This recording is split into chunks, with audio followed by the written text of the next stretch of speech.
চিড়িয়াখানার অভিজ্ঞতা নিতে হলে আপনাকে আসতে হবে পাটিয়ালি সানসেট পয়েন্ট। এখানে আর সিএনজি কিংবা মাইক্রোবাসে এই গেটটিতে আসতে হবে। ঢোকার আগেই অবশ্যই টিকিট সংগ্রহ করতে হবে। টিকিট সংগ্রহ করে ভিতরে ঢোকার পরে আপনারা হাতের বাম সাইডে দেখতে পাবেন একটি ক্যান্টিন।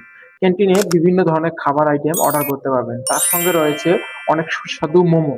মোমো অর্ডার করে আপনারা যেকোনো একটি নির্দিষ্ট স্থানে বসে খেতে পারবেন। অবশ্যই মনে রাখবেন, নির্দিষ্ট স্থানে ময়লা না ফেললে 200 টাকা জরিমানা হতে পারে। আরো রয়েছে সেনা সম্ভার, এখান থেকে আপনারা যে কোনো আইটেম কিনতে পারেন।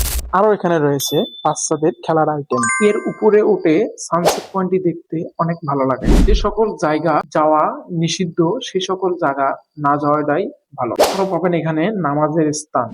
এখানে রয়েছে এক ধরনের চিত্রা হরিণ। হরিণগুলো দেখতে অত্যন্ত সুন্দর। আরো রয়েছে বিভিন্ন প্রজাতির ময়ূর। ময়ূরগুলো দেখতে অত্যন্ত সুন্দর। উপরের দিকে রয়েছে ম্যাকাও পাখি।